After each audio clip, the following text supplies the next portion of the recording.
Von Allen Sports. Hi, this is tennis player Mariana Dragic, and you're watching Von Allen Sports, real and honest sports analysis. Subscribe now and join the empire. Von Allen Sports, let's go!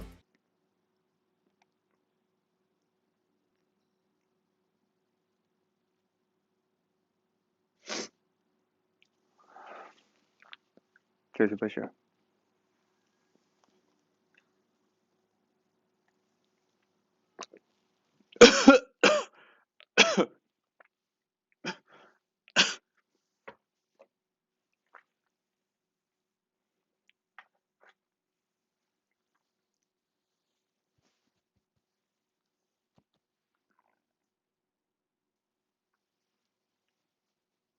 I miss him.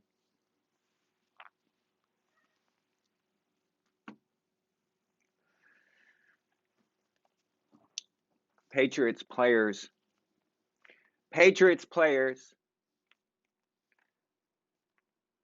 Watch.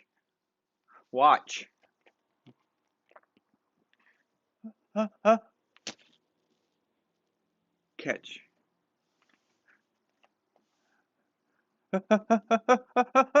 Catch. Not.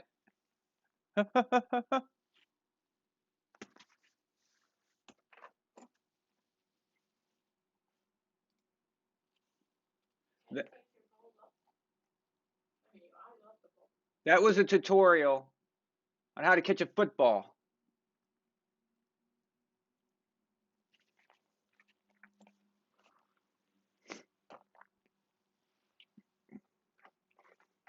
You see this little bear? You see this little Patriots bear? If I drop him on his butt, he lands. You want to see? Watch this. Watch. If I drop him on his butt, he lands. He lands on his butt.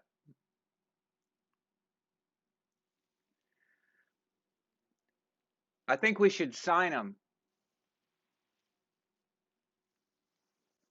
It's a great skill player here, the bear. I don't know how this bear got into my home. I don't know. He's been here for years. Milena doesn't know where he came from. I mean, he's just been here, and he's always sitting up on the ground. And we tried to figure it out. At first, we thought this thing was possessed, but it just so happens he's one of the old Patriots players who just happens to know how to do his job, which is to sit down properly when he's on the ground. So,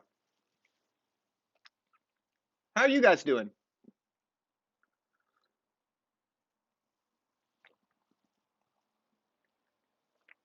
This is the wrong cup. I've got yours. This is the pink one. Yeah. A little Teddy Bruschi. Yes, exactly. Wait a minute. Yeah, I know.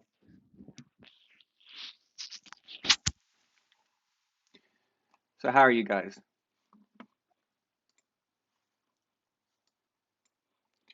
Let's see, who's here tonight?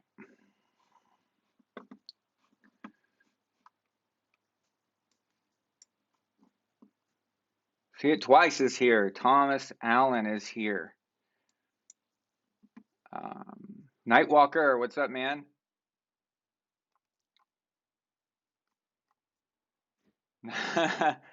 Yeah, Nelson Aguilar is back in Philly form.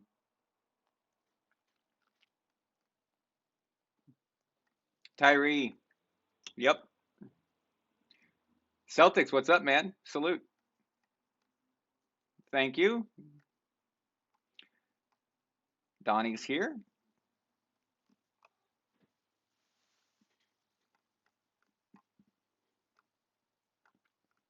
We've got a small group tonight.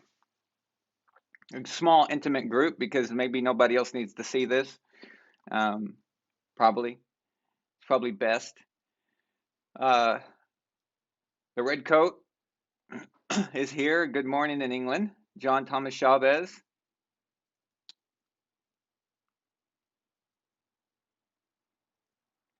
Okay. So, yeah, I mean, I think this is an appropriate jacket, Donnie. It's where the guy it's what the guys wore before Super Bowl 52.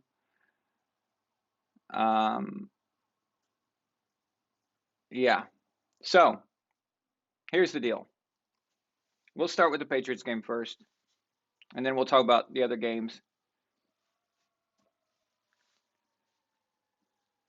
I wish someone in LA could just, for 5 minutes, not murder somebody so I could do a show. I have to have the door open or I'll suffocate in here. So just ignore the sirens and helicopters and stuff like that.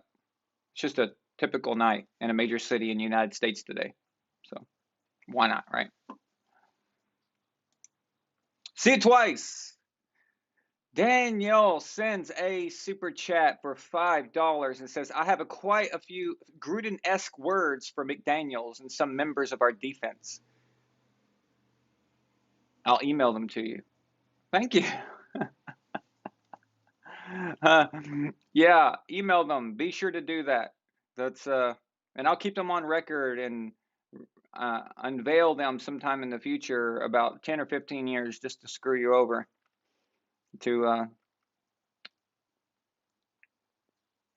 Just because I want to.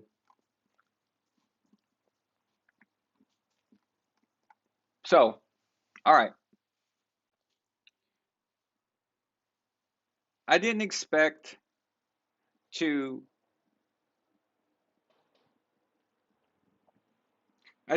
like dominate the Cowboys, okay? They're a great team. And I knew they were going to be good. I've been singing their praises all year. So that's not really my problem. My problem is this. And yeah, we played pretty good. Is this what this is now? Is that what we are? Moral victory?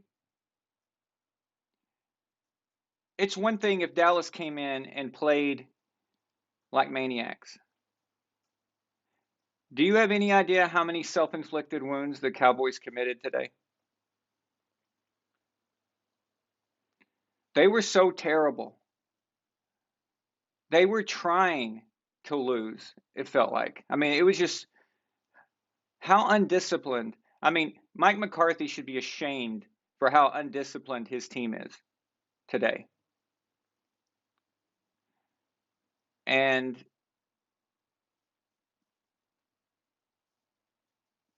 we still couldn't win. Now, I'm proud of Mac. I love his development. That's goes without saying. But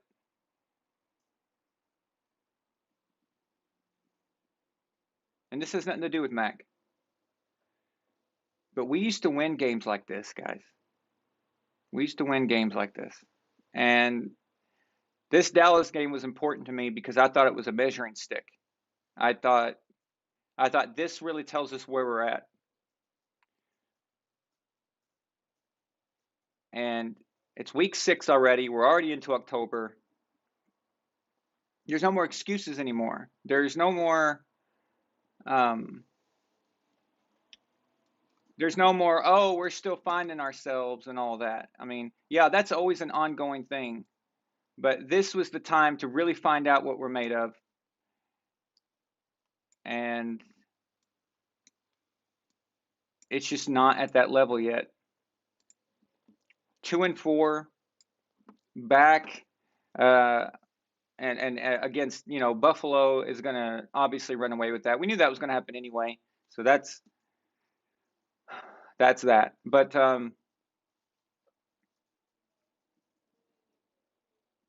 don't know. It's just, how do you not capitalize on those mistakes? That's a winnable game. Again, I'll repeat. It's if Dallas came out and played well and we lost like that, okay, okay. But we've got Bill Belichick. We're supposed to win games like that. We're supposed to win games like that last year with that atrocious group of offensive skill players. Awful group. You can't call them skill. You can call them skillless. All right?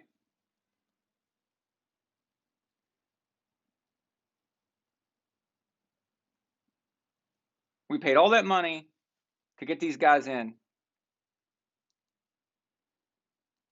It's still not enough. We're missing something.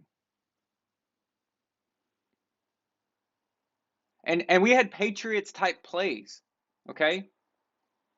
We had Patriots type plays. We had moments, brilliant moments, like when Dak tried to get the ball into the goal line on 4th down and he fumbled. It was stripped from him. I can't remember, Melanie, who was the Patriot who did that? Who was the Patriot who did that? Who knocked the ball out of Dak's hands when he was going into the end zone? What was it?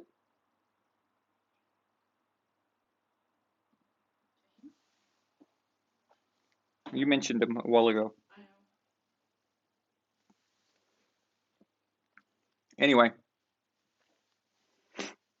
when he did that, that was a very Patriots type move, right? So it's the presence of mind to know that you're getting beat. You know that you're not going to be able to stop him, stop his momentum, because the Patriot player who did that was off to the center. Dak went the other way, so the guy knew he was stopped. His momentum was kind of, he couldn't go left or right. He could only go straight because of the Cowboy that was pushing up against him. So he had no other option, but had the presence of mind to stick out his hand and knock the ball out. And that's a very Patriots type thing. It's what our guys are trained for. It's what they, you know what to do at any given moment, even when, things are breaking down and things are unusual. And it's that instinctual. It's like in them. It's coached into them. So that was there, and that was awesome. And I was like, man, we're going to win this game. But do you guys remember the fourth quarter where we're up 21-20? So we have the lead. All we need to do is just run the clock. Okay? That's all. That's all we need to do. All we need to do is run the clock. That's it. It's not like you're playing from behind or it's a tie game and you don't want to go in overtime. This was the lead.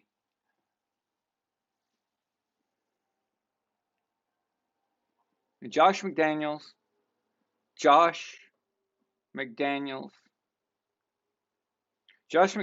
makes me want to think about being an alcoholic.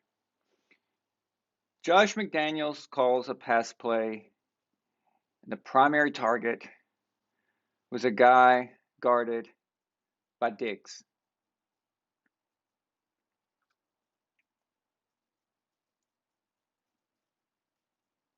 The guy with the most interceptions in the league right now. The guy who has a pick in every single game. You decide to do that, and it gets picked off. Why did you do that? All we had to do was run clock. If you are going to throw it, don't throw it there. Just, you remember the days when Tom Brady would avoid guys like Ed Reed and avoid Richard Sherman and just kind of like, yeah, basically they don't exist. It looks like you're going to have to treat Diggs like that. I know he's a kid, But it looks like he's on his way to being that next great corner. And Josh McDaniels apparently thinks that that was a good idea. So the game could have been won then. So it never needed to go to the next part. The next part, which is the Patriots get the ball back again.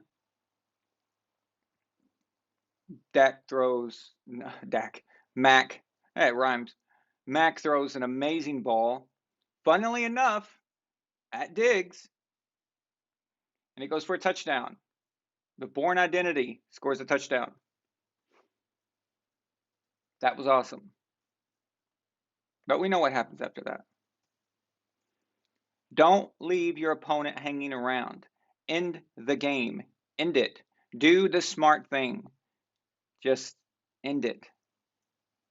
Now, that's not just the Patriots I'm talking to. Have you guys been watching football all day today? I've had a rough day. I wasn't able to get the chat going for the thing I wanted to do today. And I thought we could test it out maybe tomorrow night if you guys are interested. It's a good game. It's Buffalo, Tennessee. We could try it, and then definitely and do it on next Sunday. But had a weird day today. Tried to watch all the games as much as I could. And can someone explain to me why so many teams are going for it on fourth down in their own territory in the first and second and third quarter? What the hell's going on? I feel like I'm in some kind of alternate reality.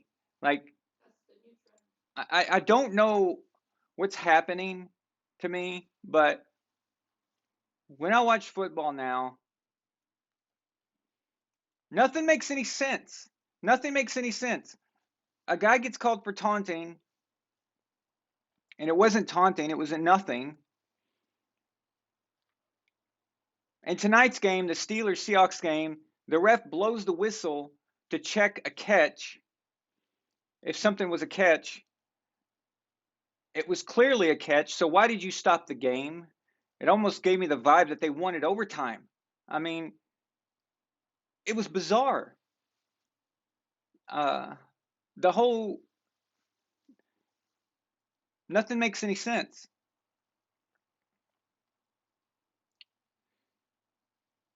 But these fourth downs, back when I used to play Madden online years ago, haven't played in a long time. But every time you'd play someone, they'd go for it on fourth down on their own 20 and on their own 30 and on their own 40. It's idiocy. They just always went for it on fourth down, no matter where they were on the field. And then they'd do something idiotic, like throw a bomb down the field for like 70 yards or something. Every time. It's like 4 verticals. You guys know that play. 4 verticals. They call it on every down, and even on fourth down. They send 4 wide receivers streaking down the sidelines as far as they can go, and you just heave it as far as you can. Most people you play Madden online don't play the game the way it's supposed to be played. They don't kick field goals when they're only 20 yards, 30 yards out. They don't take the points. I literally believe that the coaches of these teams right now are the asshole teenagers that were cussing me out 15 years ago on Madden. Okay? I think those guys, those kids, or however they were, maybe they were 20, I don't know. But those ones that were calling me the worst possible names ever, I think they're the ones calling the plays now in the NFL, because that exactly looks like that. This fourth down crap. What is happening? What is happening?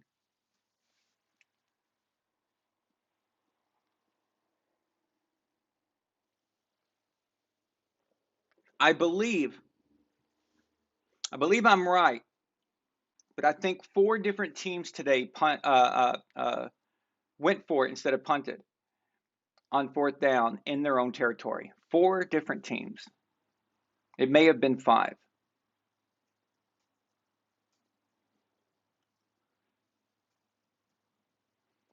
You know what this reminds me of? It reminds me of when Trav, you guys remember Trav came on the show, called in to the show Thursday night, and he mentioned how the NBA, all anyone wants to do is shoot 3-pointers from the half-court line or right inside the half-court line. That's what this makes me think of.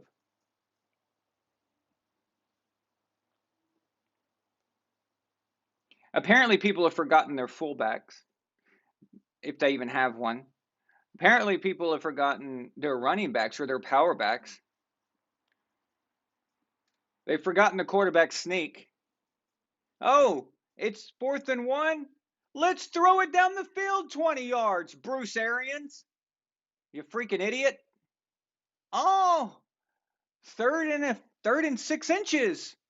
Oh, that means we must send Mike Evans down the field for 50 yards.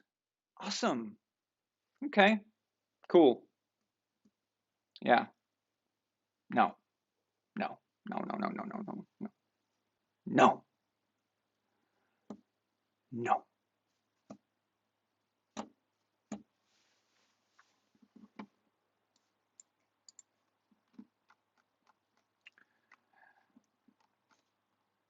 It got assassinated. That's what happened with it. Someone threw it in the river and buried it. Ooh, who posted Chris Sims' ugly face? Night Walker. Why would you do that to me?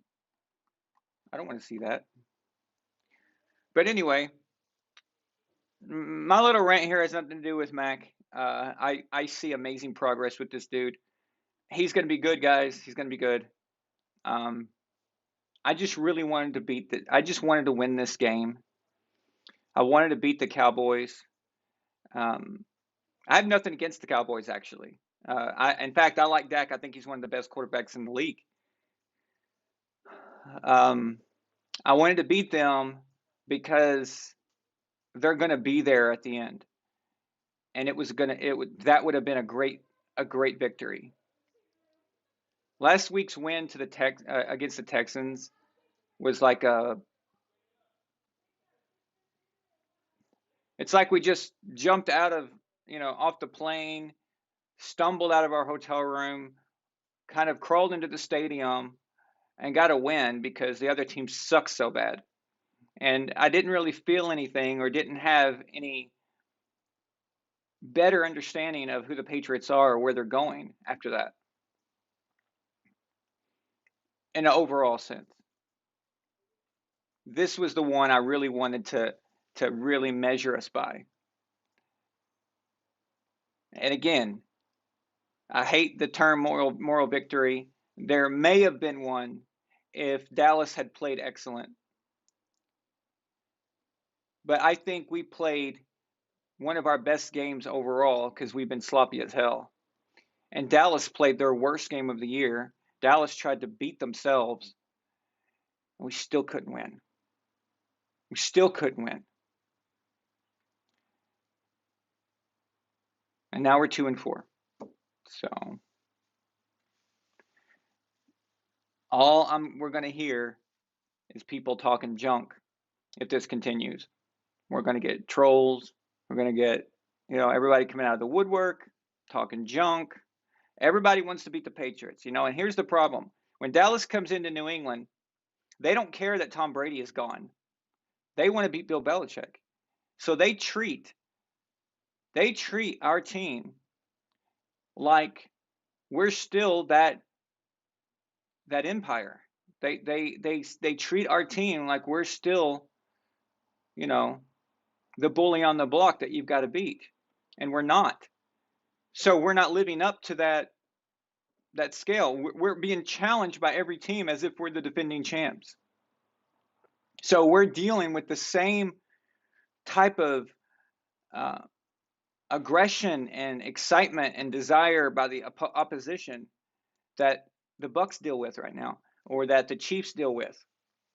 And that's what we're getting. That's, and we can't live up to it. And that's making this doubly hard. So, and I'm really starting to question Bill's acquisitions. Knowing the money that we paid for them, you know, I would have rather traded for better players. I would have rather traded for players that were available. Look at all the teams that got the big names were out there that were available, and you could trade for, and now they're on new teams, and big names that people wanted to get to move. And we didn't do any of that. We just accepted what was on the free agency list. I know he doesn't want to give up draft picks, and that's why he doesn't trade very often. But those draft picks are garbage anyway. We rarely get anything for them. And I'm not saying he should have traded the first round pick for Mac Jones. No, we needed a quarterback. That had to be done. But I'm talking about maybe next year's pick or 2023's pick or something. You know, and get some great guys in here. But yeah. See, this is the problem with doing a show after a game. You're upset. You're like emotional, kind of. It's not like you're being a commentator and you really don't have a favorite team, or if you do, you're talking about other people's teams, and it's easy. And by tomorrow or Tuesday, I'll rewatch the game and I'll probably have a little different perspective. You guys know how that works. Yeah, but right now I don't know. I was just very underwhelmed by today. Like, just things shouldn't have gone the way they did.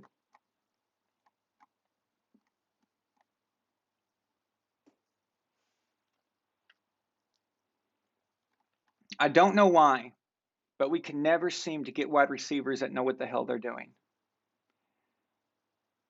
And I'm not talking about slot guys. Our slot guys have always been, excellent. Well, until recently. But we can never get a true wideouts. I'm talking actual perimeter wideouts. And that was something we've always struggled with, never had, for whatever reason. We can, go over the history of it and stuff. But it just, don't forget, guys, N'Keal Harry is a first round pick. He still sucks.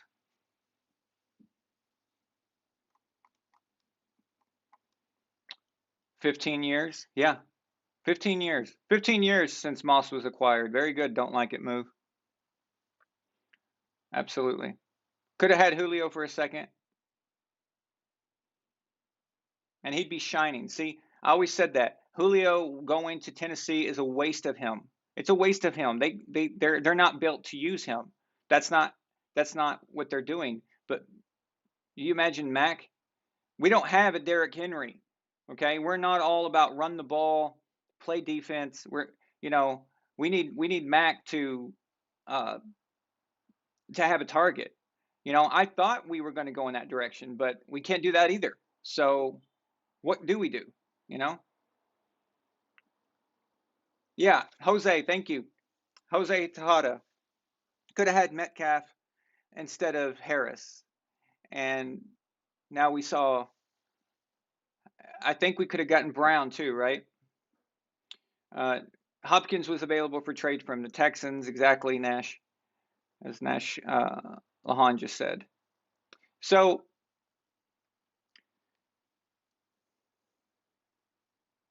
yeah, I know it's easy to kind of go back and, hindsight and look back and critique all these things, but at what point do they have to be spoken out loud?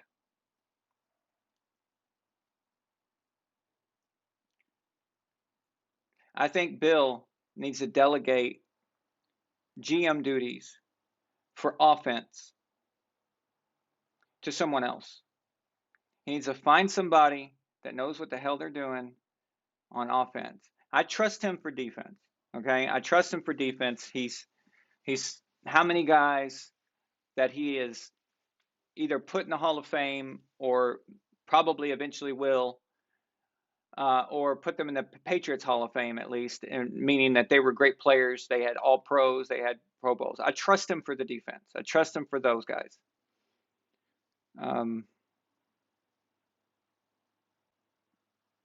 But the offense, it's got to be somebody else. I mean, are you telling me like look at the team that Jason Light built in Tampa Bay?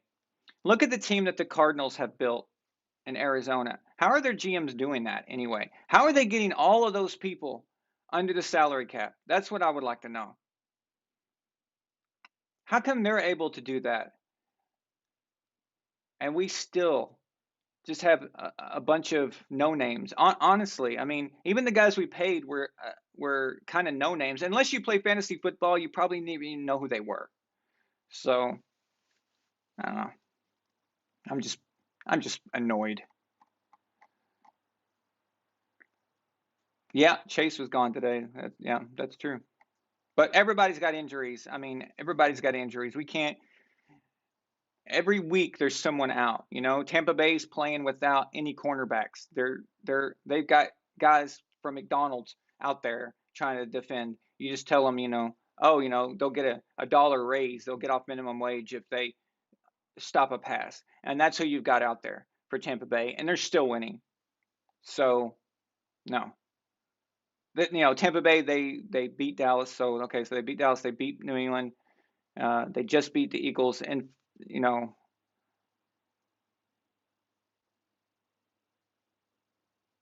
I mean, they've met very difficult circumstances and overcome them, all except the Rams game. That was it. And I truly believe that the Rams game was them looking at the Pats game. And honestly, as much as Tom Brady wanted to beat the Patriots, I think Bruce Arians wanted to beat Bill Belichick. Bruce Arians' ego is so astounding. The way he talks, and the way he's spoken. He takes shots at Bill by the way he says things about Tom, and it's like totally unnecessary. And I'm thinking, who are you to say that stuff? Don't utter the words Bill Belichick out of your mouth, Bruce Arians, unless it's to compliment him. So that was their only hiccup there. But people have injuries, is my point. They've got injuries. It happens, and you've got to make up for it. This is the first time I've ever said I've done this to my knowledge, because I didn't want to go there.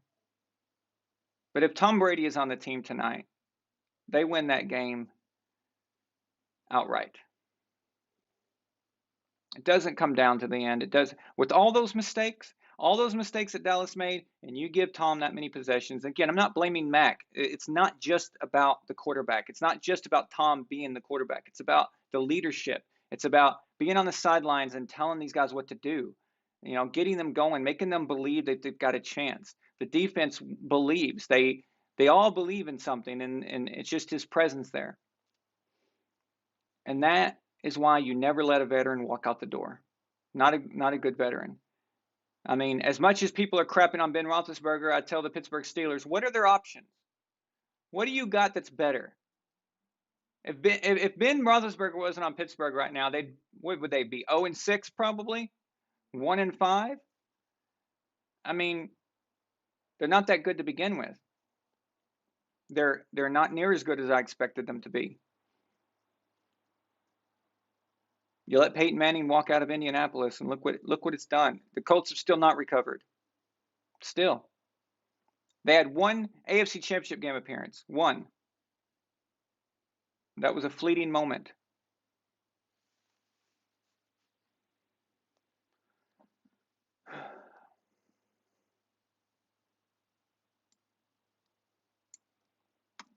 You can't expect Mac to do what Tom did.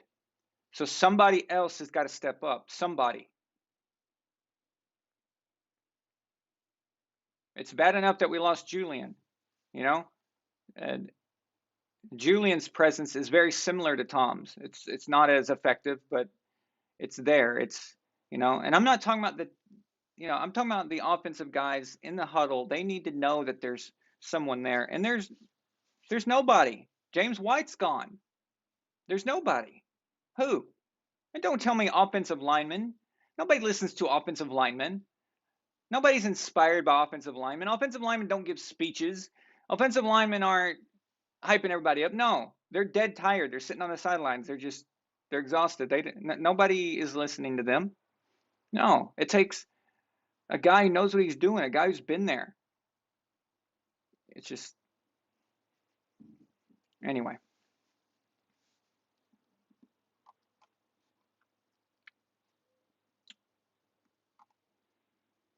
Yeah, Damon Harris is a tough dude.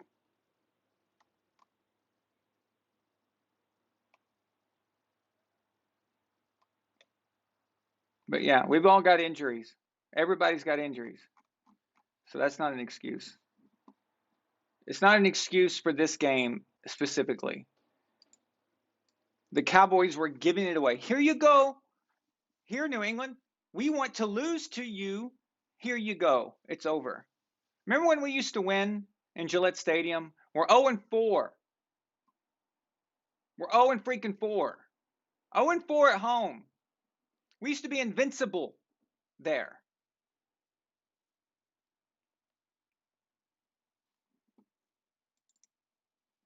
Donnie, $10 super chat says, Bruce Arians is risk it, no biscuit, is risk it, and then get no biscuit. Coaches are overcoaching because if it works, they are the hero on the talk shows. Absolutely. Absolutely. That is definitely part of it. That is definitely, I believe that. Everybody wants to be a celebrity now. Everybody wants to get that attention. It used to be coaches were very low profile usually. Now all these coaches, they all have Instagram accounts. Why does a head coach have an Instagram account? Why does a head coach have a Twitter account? Like what's that for exactly? I mean, shouldn't they speak through the team account? Like why do they have their own personal account? That's bizarre to me. I've always thought that was weird. They want to be celebrities. It used to be that the coaches were against all that stuff in the social media. And now they're a part of it. They want to be celebrities. They want to be the man. So, yeah, it's a great point, Donnie. Great point. James Johnson sends a $2 super chat and says, Bruce Arians talks trash because Brady's his quarterback and won a Super Bowl. Yeah, won him a Super Bowl. So, Bruce Arians should force his kids to name his grandkids all named Thomas. You know how George Foreman names all of his kids George? They're all George. He's got like 10 kids and they're all named George. Well, Bruce Arians should do that with his grandchildren if he has any. Name them all Thomas. Thomas 1, Thomas 2, Thomas 3, Thomas 4, Thomas 5.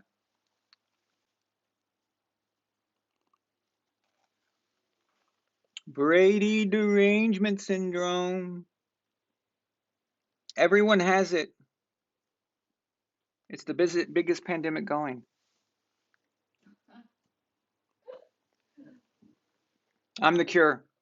Von Allen Sports is the cure for Brady derangement syndrome. I promise.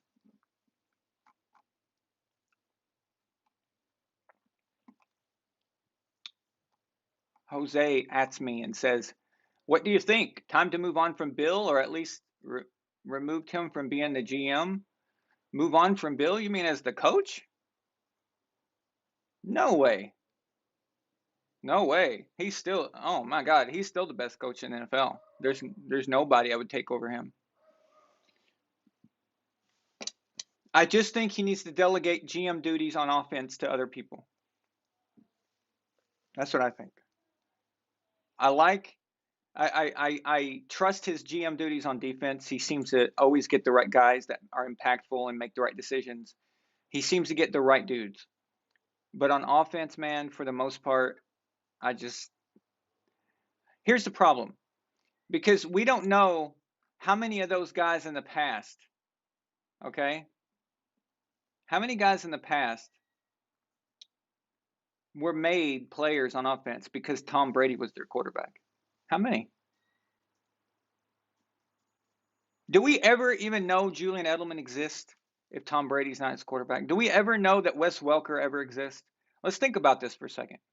Wes Welker was an unheard of guy. He first started at the Chargers, and then he ended up in the Dolphins. And he was acquired by the Patriots, brought in, and the very first year in 07, Brady made him a household name. He even made Dante Stallworth a big name. Dante Stallworth was a little bit known in Philadelphia. I think that's where we got him from, was Philly. He's a little known. And then you get all these other guys. You get the running backs, the pass catching running backs. You get Shane Vereen. He goes to the Giants and is forgotten. You know, it's Edelman's drafted as well, he was a quarterback in college, drafted as a wide receiver. Do you really think if Tom Brady was on the New England Patriots that Julian Edelman wouldn't be anything more than a special teamer? I honestly believe that Bill drafted Edelman as a special teamer. I think he drafted him as a gunner. I think he drafted him knowing that this guy could probably get downfield, make big hits, be aggressive. I don't think that he ever intended on Julian ever being a wide receiver. So people give him credit for that. And I have a hard time believing that he looked at Edelman as a quarterback, this little guy, and thought, oh, he's going to be, you know, one of our best players in team history. You know, Julian worked on that. He worked on it with Tom. But no Tom there, what do you have? It's interesting, isn't it? So how much credit for the offensive guys that's been acquired over the years that we got them for bargain basement prices? How many of those guys worked out because Brady was there? And now we're looking at the problem here. So delegate, so I'm answering your question, just reiterate. Nash, thank you. Yes, Chris Hogan, I forgot about him. James White was picked when? I think James was a 5th or 6th rounder or something, like very late, very late. So, but do we even hear about them? Do we even know who they are if Tom Brady is not the Patriots quarterback? So perhaps the GM duties for offense should be somewhere else. That might be a good idea. But as far as a different head coach, no, there's still nobody better than Belichick. He's still the best coach. So.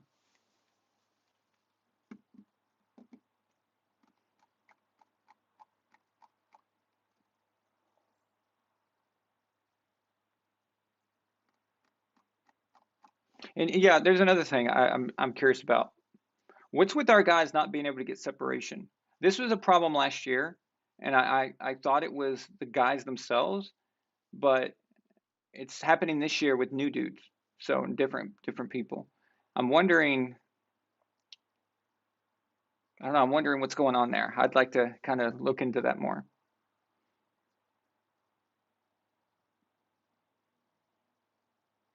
A number 1 receiver. We don't have a number 2 receiver.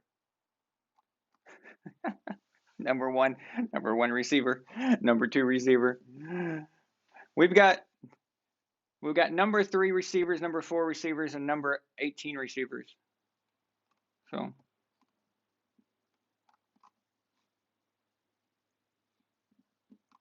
yeah, Jose, yeah, Deion Branch as well. Yep, exactly.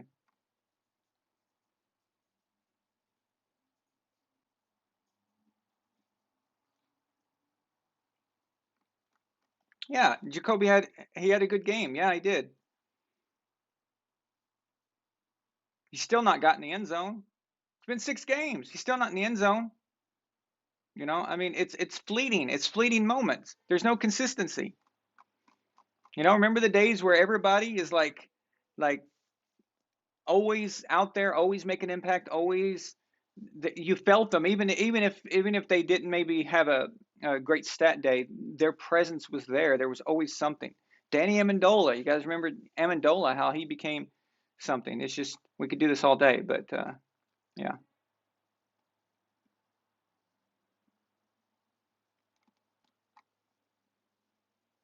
To retire, New England to retire number 12, or wait for Tom to retire? Oh yeah, New England will definitely. Nobody's ever going to wear 12 again in New England, but they'll wait until he retires probably.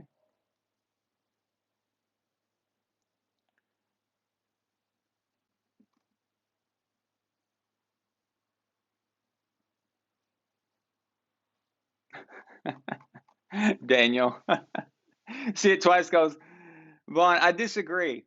I think a few of our guys play like a number 2. Well, I stand corrected. Actually, I sit corrected.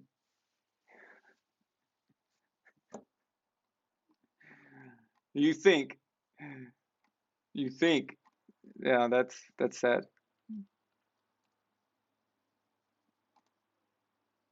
Yeah, imagine if we had CD Lamb or Cooper or anybody. Imagine if we had anybody that Tom's playing with, or anybody that Mahomes is playing with, or Kyler Murray.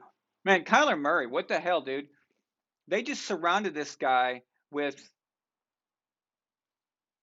It's just like it's like a Pro Bowl roster of wide receivers. I mean, really? Did you guys catch any of the Cardinals game today? Football baby literally is just closing his eyes, just throwing it up, and people are and they just catch it. They just catch everything, or they're wide open. They're wide freaking open. They don't even need their coach. Their coach wasn't even there. He didn't even matter. It just shows you it's more about game planning most of the time. It's about what you do before the game, you know.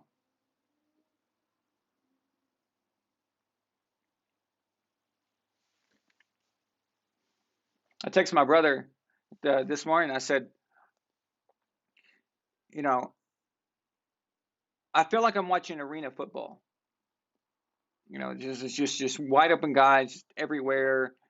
A defensive back touches a wide receiver, even looks at him. It's pass interference. It's like it's already hard enough to play uh, defensive back. It's already hard enough to cover these guys, and you want to make it even more difficult.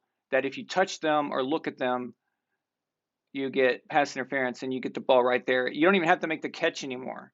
And these quarterbacks are just heaving it up and getting it at the goal line and crap like that. It's just they don't even have to earn it anymore. It's just weird. It's so bizarre. James Johnson sends a $5 super chat. Thank you, James. He says the Patriots are lacking faith and trust in each other. Gotta believe. Quote, Julian Edelman. Yeah, it's true. It's true. It's true. Donnie sends a $10 super chat. Thank you, Donnie. He says, N'Keal Harry was supposed to be our Chris Godwin. I was frustrated at the pick because we need speed. Speed creates more space for Bill's underneath stuff that he loves so much. Yeah, well, when we drafted N'Keal Harry, I was thinking we were going to get an Anquan Bolden type player. That's what I was looking for, and I thought that's what we might be getting. A guy who goes up and fights for the ball and stuff. And, you know, at this point, I'd rather have Anquan Bolden's 10-year-old nephew. I mean, at least he's got his DNA, right? So that'd work.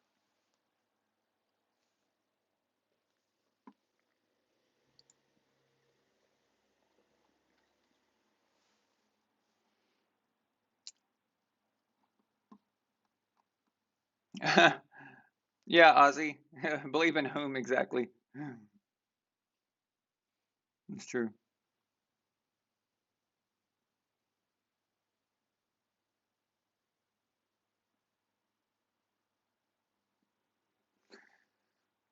Odson has a good question here. He says, Brady needs one more Pro Bowl to have the most of all time. Do you see him possibly missing it this year?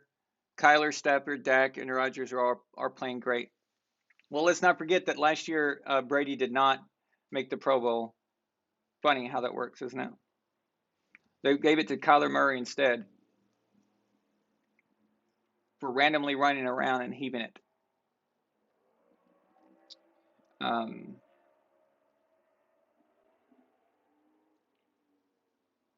The problem with the Pro Bowl, Hudson, is that it's voted on too early in the season, and we, people react to the first half of the season where things change so quickly. I don't believe a lot of these players are sustainable. I don't think so. I don't think it's going to be, a lot of them are going to be consistent. Every year we have these hot shots that start out.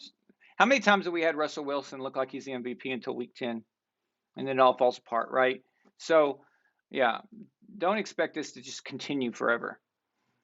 But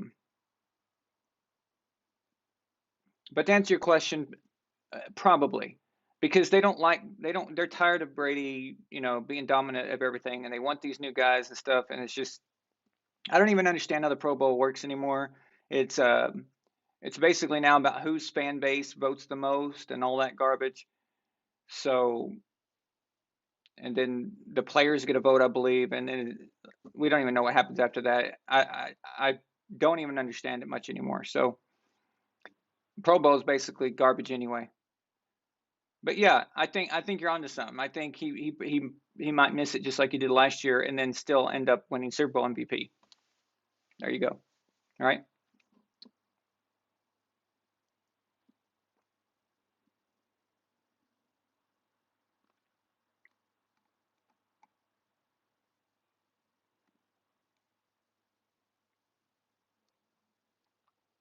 Yeah, because of Gronk, because of Gronk, the tight end position became much more high profile. The NFL is a copycat league. All right. I know everyone says that all the time, but it's just absolutely true. Okay. Watch anything that happens that one guy is successful at it, a few guys are successful, and they go and they copy it. They'll copy it down to even details that are completely ridiculously stupid. All right. You guys have heard my rants about all the Sean McVay wannabes, and they go after guys like that, right? They have a Patrick Mahomes who has a great year, great start to his career. And partly because of where he's at, but partly because he's very talented. And then they just draft nothing but guys like that. Guys who can't read defenses, guys who have no idea what the hell they're doing. Let's see.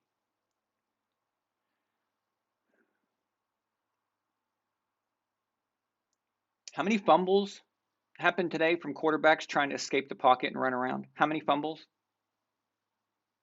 What, Kyler Murray fumbled it twice? Baker Mayfield, oh my God, I just infuriated me. Find your receiver. Find your receiver. Learn how to read the defense. Learn what's happening. If I was a Browns fan, oh my God.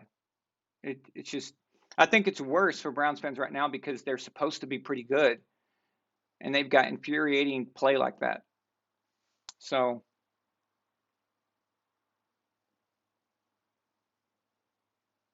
it looked like Baker, it looked like he landed on his shoulder. He got crushed by J.J. Watt.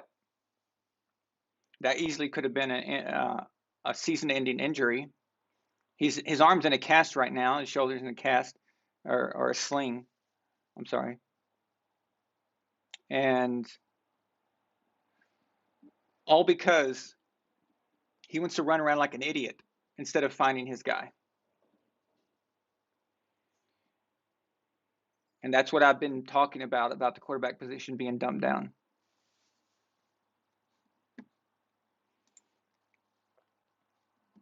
Chimera, I agree with you. Pro Bowl is meaningless. James Johnson sends a $2 super chat. He says, you have to create that belief by doing your job. That's true. That's true. And that's how it used to be. So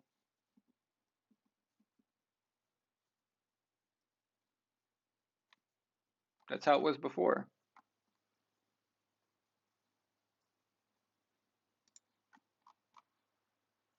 Make sure I don't miss anything. Sometimes the color highlights doesn't pop up correctly.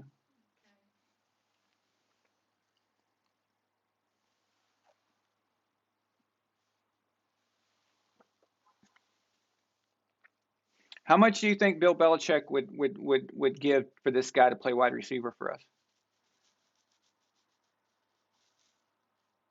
He'd probably what, throw 20 mil? 15 million guaranteed for the Bear? Sold. How much for the doll version of Tom Brady? 35 million, 25 million guaranteed. Okay. We'll have him play tight end.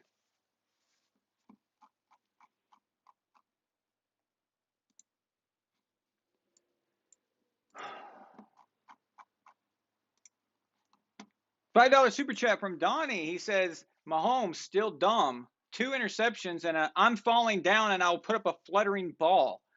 Oh my God, yes. What the hell was that? You know? So Mahomes thinks this is a good idea.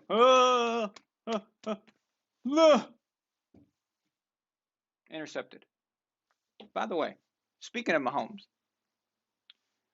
I just tweeted. I did retweeted. I don't do it very often, but go ahead and go on the Bound Hound Sports account on Twitter. All right. And Patrick Mahomes' family is becoming more famous for being idiots than he is famous for being a great quarterback. I'm serious. Like I hear more now. Unbelievable. It's like his family members are in my Twitter feed more than him. It's unbelievable, actually. Why does he still have his brother going to games? That's what I don't understand. Or at least if he's going to go to his games, why don't he tell him to shut up, stop doing TikTok from the games? Like if you want to do TikTok and act like a complete fucking idiot, do it at your home. But like don't do it from the games. Don't throw water on other fans. Don't do a stupid idiotic dance on top of Sean Taylor's memorial on the day that his jersey's retired. Tell your wife to stop talking junk. Tell your mom to stop tweeting.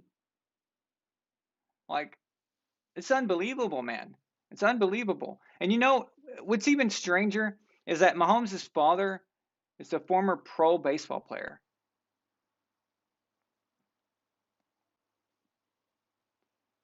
It seems like he put all of his wisdom into Patrick, but completely bailed on explaining the wisdom to his wife, to his daughter-in-law, and to his other son or whatever. So,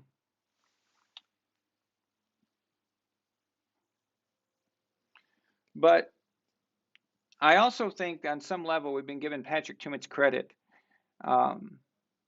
I think that he's buying into his own hype heavily, and it shows on the field. He may not say it in a press conference, but the field, what he does on the field is actually revealing itself.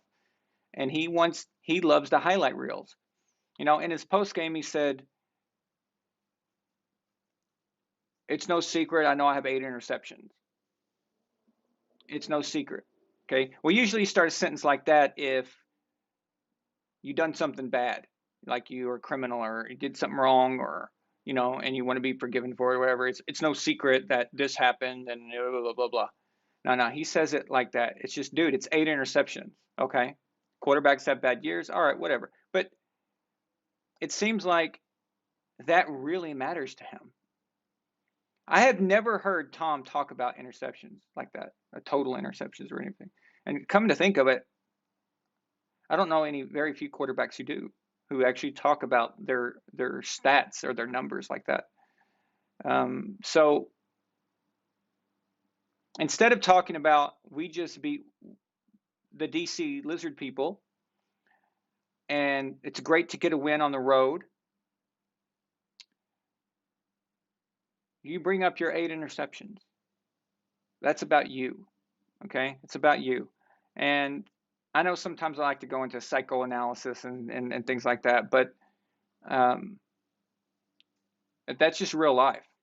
And I've played sports my whole life, all the way from when I was a little kid, and I know how athletes how we think in moments and what's going through your mind and what's selfish, what's not selfish.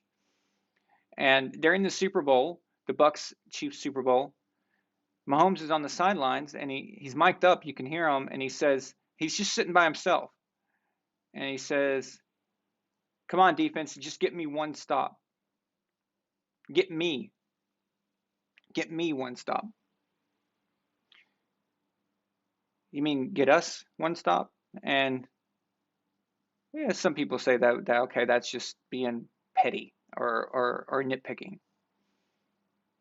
But it seems to be a kind of thing that dwells on his mind is the hype. He knew that he was looking bad in that game. He knew that everyone was expecting Superman, you know, and it just wasn't clicking for him. It wasn't working, and he felt like it was more about him than the team itself, and Andy Reid is the biggest enabler I've ever seen. He walks over the sideline and says, "We're going to keep calling them and or keep calling these long throws, even though that's idiotic to do. You've got to change your game plan. It's very clear that they're getting coverage sacks on your ass. So maybe you should start running the ball. All right." But no, he says to Patrick, we're gonna just keep doing that. And Patrick says, "You keep calling them, and I'm going to keep throwing them." Oh, great idea. So, yeah. I do think he cares about. Uh, I think the image, and I think himself. I think he's feeling it too much. When he gets that out of his system, if he ever does, you'll see an improvement in play and more focus, less focus on the physical, less focus on the highlight reel, more focus on the cerebral, on the team oriented. What is best for that game? Maybe Patrick, you don't get 4 touchdowns today. Maybe you don't get any touchdowns, but you win. You know, maybe that's how it works. And then next week, maybe you do get 4 or 5 touchdowns. That's cool too. But you win. And when it gets to that point, you'll see a much more polished team, I think. They're very sloppy, actually, this year.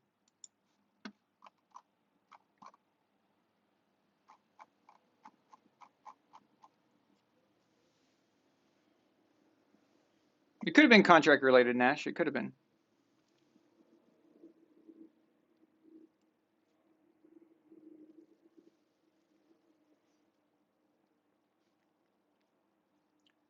The quarterback is the most important person in the organization. He touches the ball more than anybody. He's got more control over the outcome of a game than anyone else. And we assign wins to these quarterbacks for a reason. And it's the only player position that we assign that stat to. And it's because of those reasons, how effective they are. So we have to blame them as well. Go back and watch the live show of the Green Bay Packers Tampa Bay Buccaneers championship game. After Tom Brady's first interception, I was mad at Bruce Arians. But by the time Tom threw his third interception, I was mad at Tom. Why I was mad at Tom is because it was up to him to take it upon himself to change that, to say, this isn't going to work. And we want to give these guys MVP awards, and we want to give these guys Super Bowl MVP awards and things like that. And they get the big contracts. Patrick Mahomes has got a $500 million contract for a reason. And that reason is to shoulder the blame when things go wrong and to also get credit when things go right. And that's how it works. It's a mixed bag. That's the deal. But that's the quarterback position. That's quarterback. That's how you play the game. That's what it's about. That's why you play that position. So, Donnie, $50 super chat. Damn, dude. Donnie's been on a roll lately. He says Mahomes' ego now. Number 1, sitting in a chair on the bench saying he wants to go 20-0. Wait. Oh, sorry. Let me read that again. Sitting on a chair on the beach saying he wants to go 20-0. Yep. You don't ever say those things. You don't speak those things. That's just not something you're supposed to say. You don't want to say it out loud and offend the football gods. Don't put that out in the universe. Number 2, walks up the fairway. Someone says, "Watch out for Herbert this year." His answer was, "I will see it when I believe it."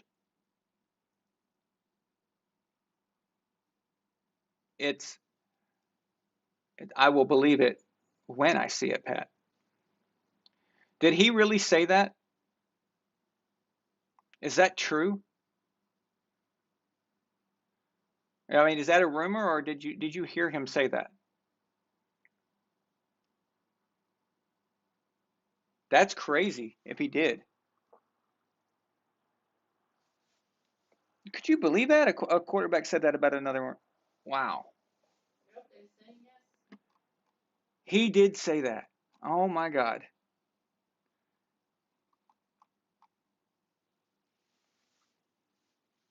Yeah. Well, like I said, going into the psychoanalysis of things and how people think, it comes across on the field. And I didn't even know about that quote. I didn't even know. But you don't say stuff like that. You don't say stuff like that. And guess what?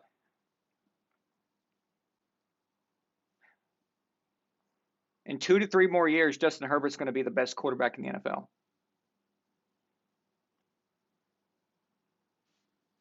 Then what's it going to be like? That guy just happens to be in your division, Patrick. Bravo. Bravo.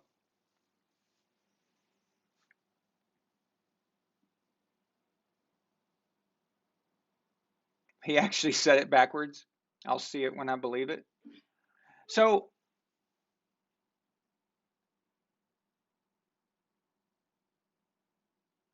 and he wasn't joking. I mean, even for the arrogance that I think I've got him pegged for, uh, that is extreme. I mean, that's an Aaron Rodgers statement. That's some. I don't even know if Aaron would say that, but that's something that I would expect from Aaron Rodgers. That's the kind of stupid comment that would come out of Aaron Rodgers' mouth. By the way, today he was yelling to the Bears crowd, "I own you. I own you." I was thinking, huh? What does that mean that he did that? What did that mean? He's basically telling the Bears fans that he always beats them. Yeah. Okay? I don't like this. Yeah. First of all, Aaron, let's talk about this. Yeah, like The Chicago Bears have sucked for an extended amount of time. It's like going to the Special Olympics and picking on everybody and telling them that you own them. Okay. Hope I didn't offend Lucas. He's a big Bears fan. no. So, good job, Aaron. But you don't own them in the way that Tom owned certain teams. Like, you didn't own the Chicago Bears while they're winning Super Bowls and while they're good every single year in, year out, okay? Always having a good season. All right?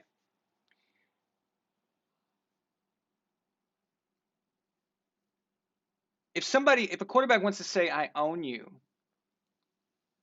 it's Tom who, and we spoke about this today when Aaron said it. It's Tom going to Heinz Field. And Tom could say, "I own you." All right? Let's think about this. Tom owns the Pittsburgh Steelers during a time when there was a 15-year stretch where, other than one guy, no other quarterback other than Peyton Manning, Tom Brady, and Ben Roethlisberger played in the Super Bowl for the AFC. So this wasn't Pittsburgh as the Chicago Bears have been. This is the Steelers an 01 AFC Championship game, 04 AFC Championship game. They went 15-1 that year. Wins the Super Bowl in 05, wins the Super Bowl in 08, goes back to the Super Bowl in 2010, goes to the AFC Championship game again in 2016, and all that time, Tom Brady owned their asses. That's owning somebody. That is stopping dynasties from forming. That is getting in the way of greatness. If there's no Tom Brady, if there's no Patriots, how many Super Bowls do the Steelers have? Who knows? Because it's a different style team. They may have gone on and beaten certain teams. They may have, we just don't know what would have happened. So the point is they got that far and they were always good. Mike Tomlin, as long as he's been the coach, has never had a losing season. But yet Tom is owning their asses. Ben Roethlisberger is going to go to the Hall of Fame. The guy's got 2 rings, and they're gonna put him in the Hall of Fame. They will. And that's what Tom disrupted. Who's Chicago Bears quarterbacks? There's like a list of them, right? There's a list of them. A bunch of no-name idiots that nobody cares about. Their best quarterback, okay? Guys ready for this? This is insane. The Bears' best quarterback while Aaron Rodgers has been playing was Jay Cutler. Yes, Jay Cutler. The guy who smokes cigarettes all the time, is completely out of shape, and then in an NFC Championship game decides that he's going to just ride the bicycle on the sidelines instead of playing. That Jay Cutler. The Jay Cutler that could be, doing something very dangerous and just doesn't give a crap and probably just fall to his death and it won't make a difference to him. That Jay Cutler. That was the Bears' best quarterback while Aaron Rodgers has been playing against the Bears. That is just sad. So, yeah. Speaking of, we're talking about Mahomes and quarterbacks who are feeling themselves. Is there anybody feeling themselves more than Aaron Rodgers right now? Every single thing he does each week is about the attack of him personally after week 1. This is all about his midlife crisis. It's all about him hanging out with the millennials. It's all about that. He doesn't care about the team. He doesn't care that the team is winning. It's about him. It's about him being the hero. It's about him this is why he talks junk every week. And more he goes on Pat McAfee's show and he gets enabled by them because they're all a bunch of drunk retards standing around in a room. It's like that movie Idiocracy, and, Luke Wilson is giving a speech and he's just saying normal words from the 20th century, from the 21st century. And they're just in awe of it. They're just like, wow. Oh my God, I've never heard words like that. You're really smart, huh? And that's what Pat McAfee and his little group do when Aaron Rodgers is on there. Aaron Rodgers will quote something from some idiotic philosophy book or gender studies book that he probably read that his the millennial girlfriend gave him.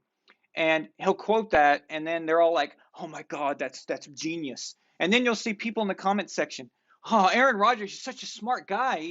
He's such a high IQ guy. It's like, okay, I guess if you go and you start quoting lines out of a book that you read to a bunch of drunk idiots, I guess you do look pretty cool. I guess you look pretty smart, right? So, all right, fine. And I'm not even saying that Aaron isn't smart. He's very smart, actually. I can tell. But that's not my point. My point is he's getting this false reassurance and this hero worship from those guys on that show every week, and all the idiot Packers fans who are in the comment section just sitting there like, oh my God, oh, he's so amazing. And each week that feeds it more and more, and each week he just, so you can see it in the games and stuff and how he's acting. So I hope it all falls apart for him. I can't stand this guy. I can't stand it. Like,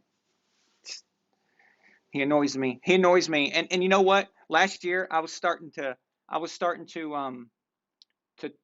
to tone it down on him. Like I was stepping back a bit and not being so aggressive towards him until this year. And he's just an insufferable douchebag. My God, I cannot stand this guy. So.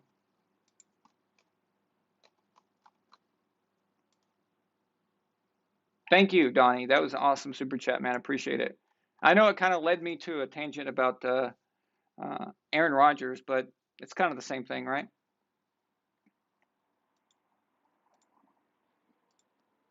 See it twice. Let's see here.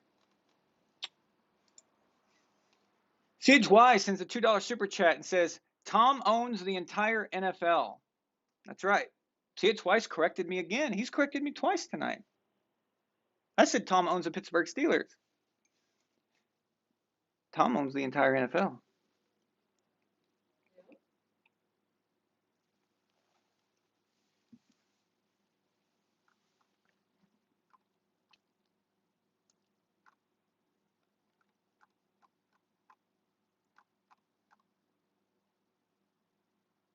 Chris Sims shares topless pics of Aaron Rodgers with himself.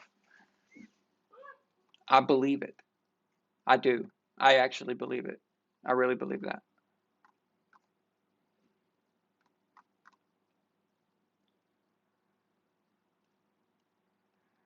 Absolutely, Nash.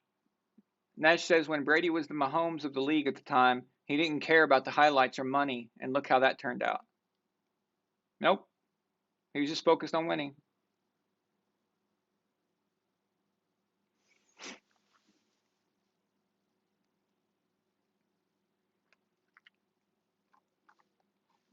Let me take a look at the games today. Make sure there's nothing else I missed. Jaguars finally got a win. They had to go to a foreign country to get it. All right. So a win's a win.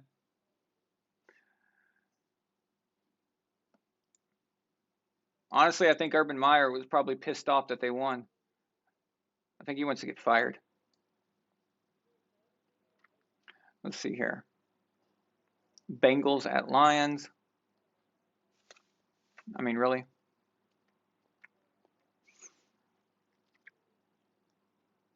Texans at Colts. Man, the Texans suck. I mean, the Colts suck. And they beat them 31-3. Rams beat the Giants. The Giants suck. Rams are still overrated as far as I'm concerned. They're good, but they're not that good. We'll see. We'll see if I'm right or not. By the end of the year. The end of the year tells us everything we need to know. Chiefs beat the DC Lizard people. We already covered that. Vikings at Panthers. The Panthers are falling apart exactly like we thought they would. Ravens beat Chargers. That one was shocking. That was shocking. The Ravens are legit, man. They're legit. Chargers had a bad day. They're good though. They're still 4-2. Cardinals beat the Browns. The Browns, again, I just don't. Baker Mayfield infuriates me. The guy, he just cannot handle the spotlight. He cannot handle big moments. I want him to do good, and it's just, but it's not. I don't know what they're going to do. When I thought Case Keenum was coming in, I actually thought that might end up being better for the rest of the game. And that's sad. So that thought crossed my mind. Raiders beat Broncos, so not surprising. I said from the very beginning that the Denver Broncos are pretenders. They're not. When they started out 3-0, I was like, it's not going to matter. It's fake. And now they've lost 3 straight. So people get too excited too quickly about these teams. There's always teams that kind of start off a little bit, but you can tell if it's guys who are really legit and they've got it together, or there's just something wrong there. Of course, Cowboys at Patriots. We already talked about that. And Steelers and Seahawks. What are you going to do when you got Geno Smith out there as your quarterback. It's something's going to go wrong. It did. It went wrong. He got hit. Didn't know that T.J. Watt was behind him, and stripped the ball. And that's all she wrote. Tomorrow night's game, Bills at Titans. I think it's pretty obvious that the Bills are the favorites here. But you never know. These primetime games on the road, anything can happen, I guess. So, but I like the Bills for that one. I know it's an easy pick, but I can't help it. All right. Let's see what you guys are saying here. Bruce Arians is a hack. He never takes accountability for anything ever.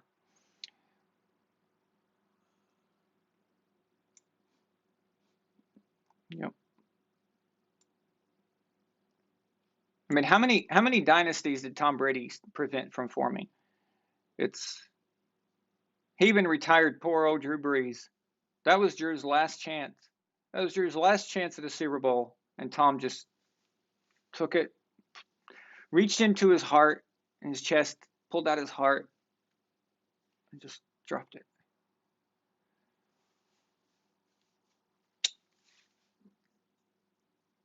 I think we might know the source of the Brady derangement syndrome. That's it.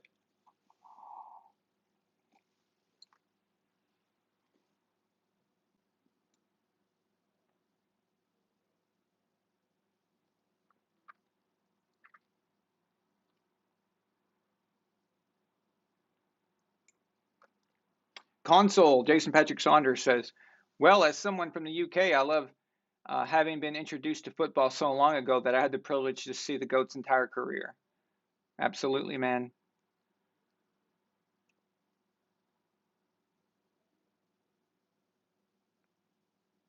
Ozymandias asked me, if there's no Tom Brady, does Peyton Manning stay in Indy?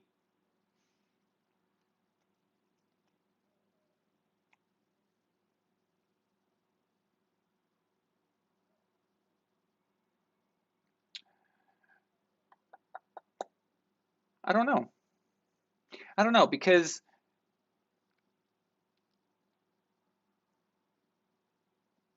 it wasn't that they didn't believe in Peyton. They just thought because he was injured. I guess what I'm saying is they didn't get rid of him because they didn't think that he had done bad for them in the past. Like winning Super Bowls, if there was no Tom and Peyton had won a bunch of Super Bowls, I don't think that had anything to do with the decision to get rid of Peyton and because they had Andrew Luck on the way. Because the injury was the cause, and the injury happened against the Saints in the Super Bowl, right? It was against the Saints. So, and it nagged him all of 2010, and then he had to stay out. He decided to get surgery out in 2011. I believe that's what happened. So, I don't think that would have actually any bearing on the decision making. But if there was no Tom Brady, there's a good chance Peyton's probably the GOAT. Because he had a lot more chances at Super Bowls, and I think they would have won some of those in the early days. I think the two times that we stopped them in the early 2000s in the first dynasty, I think they have a real good shot at possibly winning. So,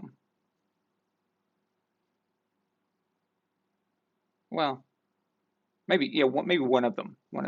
So, but yeah, either way, yeah, Peyton's probably considered the GOAT. Because imagine there's no Tom at all, so there's just Montana in his way, right? And let's say that Peyton gets 3 or 4 rings. With all of his MVPs and all of his stats, it's probably people are going to put him there. I don't know if I would, but the love fest for Peyton Manning. You know, I don't know if you guys remember or not or think about it, but the love fest for Peyton was pretty hardcore. If you think, you know, so the it wasn't the way we look at Peyton, the way we look at Patrick and Aaron. We've never seen anything like that. I've never seen anything like that, but it was bad. The love fest for Peyton was very obnoxious back in those days. It really was. So they were looking for any reason to declare Peyton the greatest that they've ever seen, and him ending his career with a handful of Super Bowls like that. Yeah, probably. So.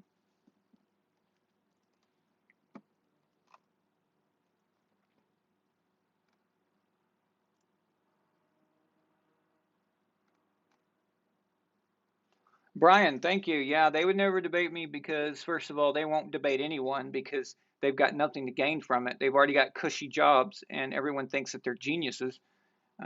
So they have nothing to gain from it. And even if they did want to debate, they wouldn't debate me because I bring nothing to the table. I don't help their viewership. So it's a double whammy. But even if I was as known as them, they still wouldn't do it because it's a lose-lose for them. If they beat me in a debate, then everyone just expected it because they're high-profile people. If they lose, it's the end of the world for them. They just look like complete idiots. So even more than they already do. I mean, I couldn't even get that Barry McCockiner guy to debate me. All right, and a lot of people tried to set that up. I didn't even try to set it up. I didn't even know who he was. Never heard of this person.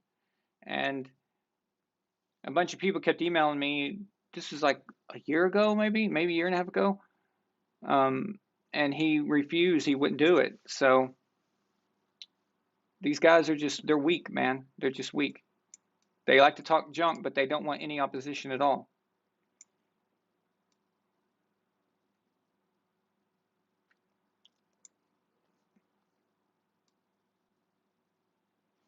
Does Bill Belichick get fired at the end of the season?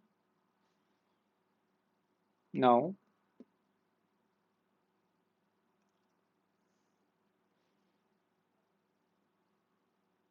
You want to see riots in Boston?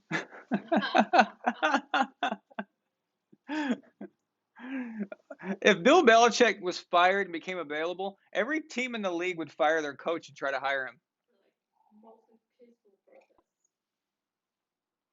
Yeah, they'd be mostly peaceful protests. Mostly peaceful.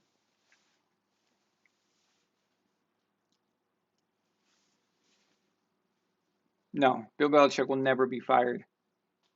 It would he would have to I mean, it would have to get so awful to where Kraft is thinking that maybe Bill's lost his mind or something. Like it would have to be something really bad, but no, zero chance.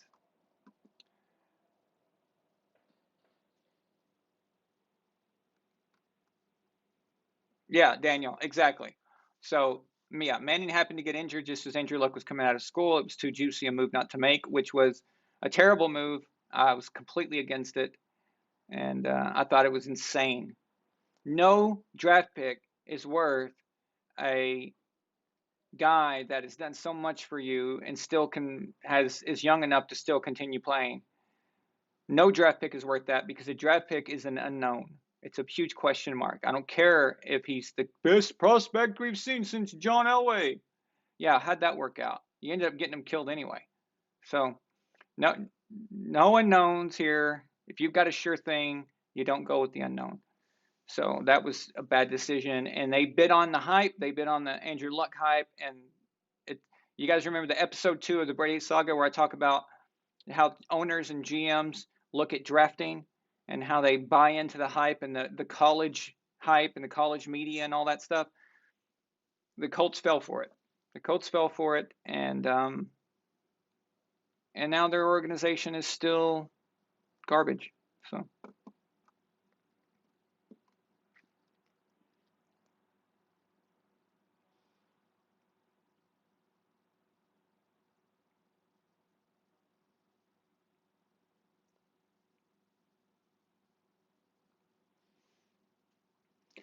Hansel, Jason, Patrick Saunders asked me, are the Colts with Manning and then with Luck, are they in the 5 Super Bowl club if there's no Brady? That's a good question. So let's think about this. That's a good question, right? Right. Because, like I said, even if Peyton had won a few Super Bowls, so let's say that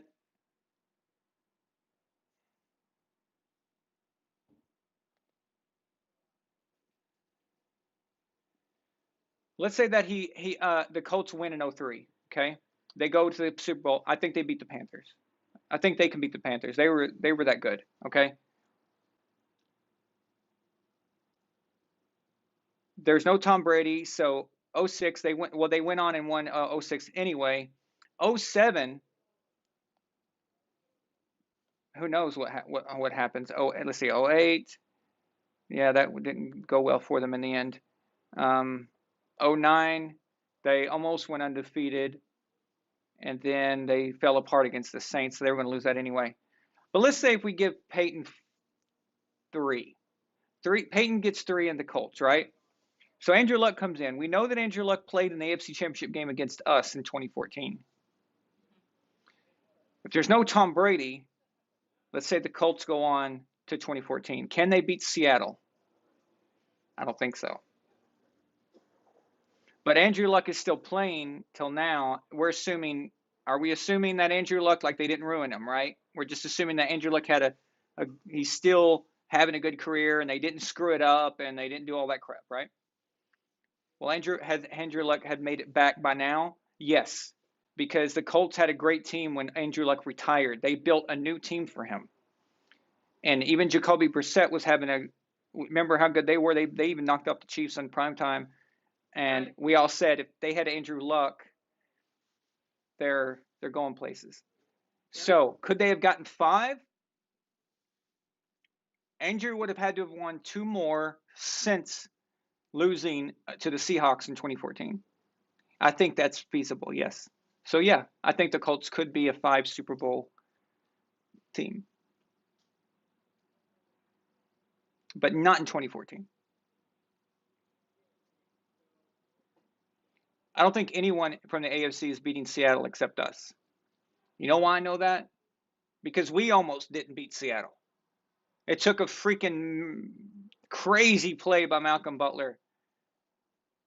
And that was after a crazy play by Dante Hightower, which was after a crazy play by what's his face on the Seahawks?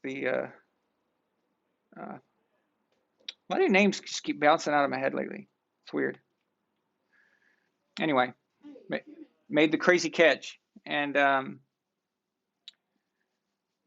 his name? Jesus, Javon Curse. Wait, no, not Javon Curse. Not Javon.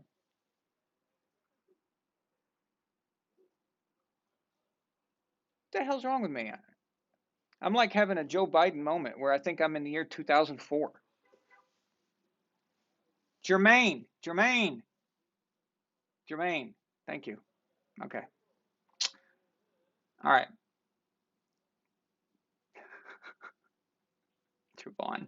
Jermaine. Anyway, so before that, you had Jermaine the curse catch. And then before that, you had the blown coverage where they just completely forgot to cover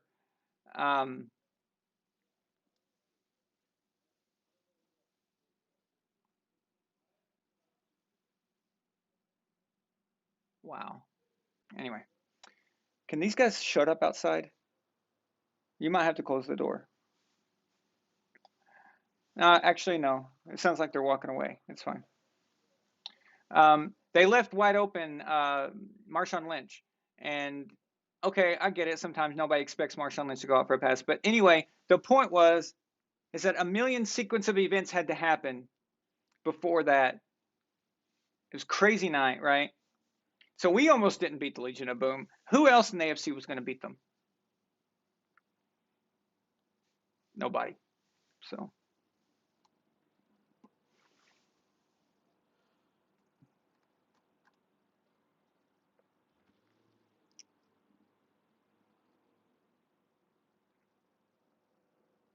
You guys remember Javonkers? Ozymandias, will Aaron go to the 49ers to live the Cali dream so he can work in Hollywood? I think that's where he wants to go, or Denver. That's geographically closer, I guess. I just know that he doesn't want to be in Green Bay, and I think it has to do with his fiance. I made my case about that on a video before. Y'all can watch that. But yeah, I truly believe that that's the case. So he's not making a football decision. So.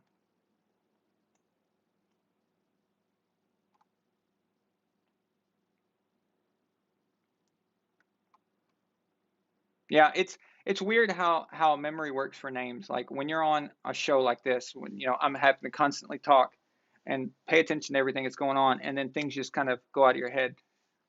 But if you're sitting there and if I'm in a living room talking to Milane or whatever, I can just boom, boom, boom, boom, and it just happens. But sometimes you just like, what the hell? What why'd that name leave me? So yeah, I remember Javon Curse on the Eagles. For a while, and then I think he played somewhere else too.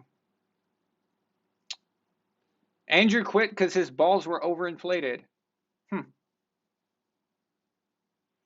They probably were. That happened to Tom Brady actually, right? For real.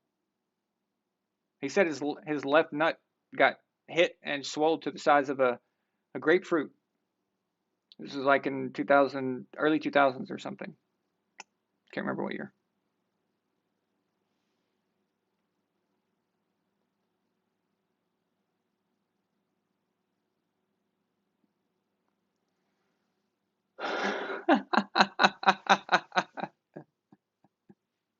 Did you read? I love it.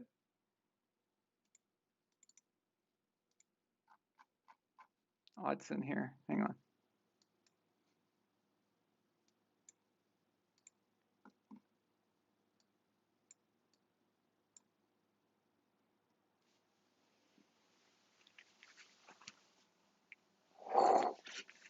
Ooh, ooh.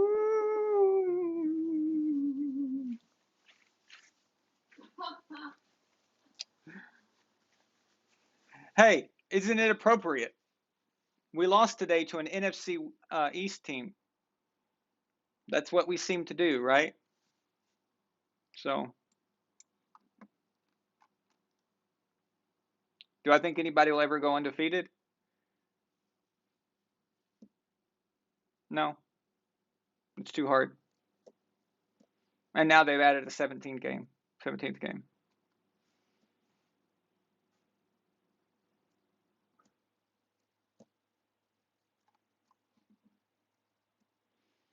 Guys, the most perfect union of coach and quarterback still couldn't do it. Still. They couldn't do it. It's just, I mean, how long are we talking here? Maybe eventually. I mean, if things change drastically, like if the way that balance works in the NFL, if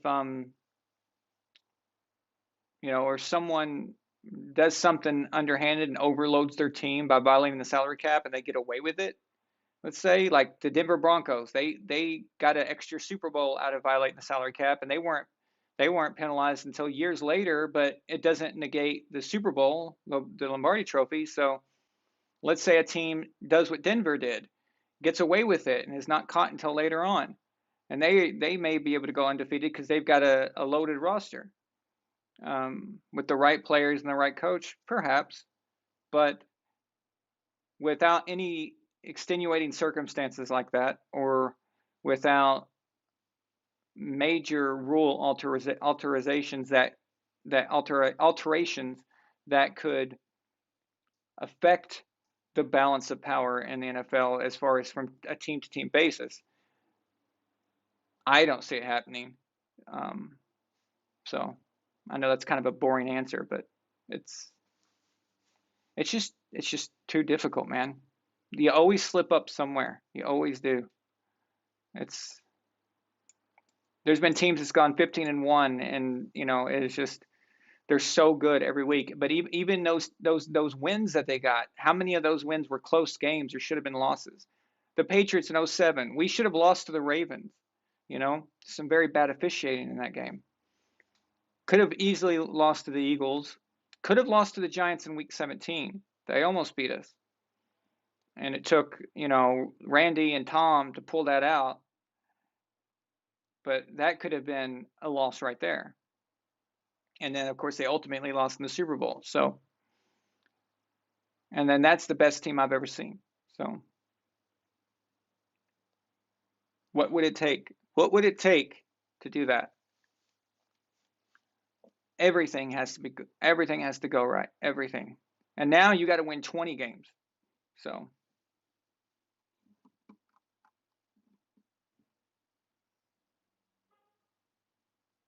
there's just always something that happens.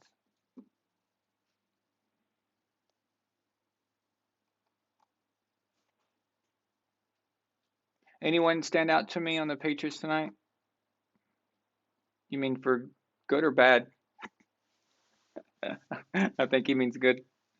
Oh yeah, of course. Yeah, I mean we talked about it earlier, but overall, I think Mac is getting better. I see it, dude. Every week, every week he's making better reads. He's making better decisions. It's just I see it. I see it developing. So without rehashing everything that I said earlier about the Patriots game, but yeah, he's probably the number one most obvious standout. So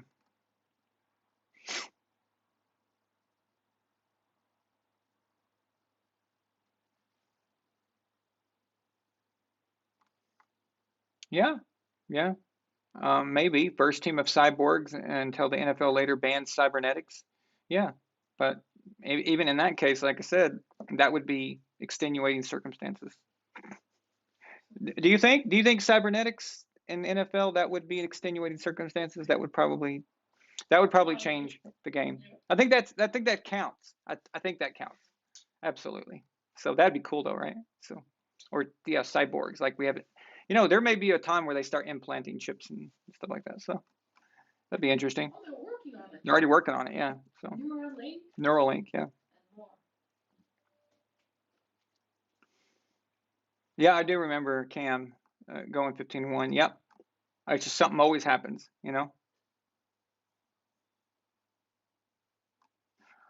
Okay, guys, I'm going to wrap it up. So thank you for being on with me tonight. And it's kind of a weird show today, but we have a good game tomorrow. I think it'll be pretty good. I think it'll be pretty good. So We can try the chat tomorrow. you can try it out. Yeah. So Ask if you're new to subscribe. if you're new tonight, guys, please subscribe and make sure there's a problem with YouTube now. Go to the subscription. If you're already subscribed, there's a bell next to the button. Make sure that it's solid color, solid white. If it's not, then there's times where they won't show you something I'm doing, and then there's times they will. That they pick and choose depending on what the algorithm thinks that it wants you to know. And that's why we have people miss sometimes and things like that. So just make sure that is selected. I won't spam you guys. I'm not one of these people who upload a million things and constantly. So if you're notified, it means that something's happening. Okay, so make sure that's selected. Otherwise, you're going to miss on different things. Even it's so weird. Even if you're a member, sometimes you don't get notified. So make sure to do that. I really appreciate it, guys. And leave a like, please, before you go. It really helps out too as well. So thank you so much, guys, and have a great night. Let's talk tomorrow. Okay.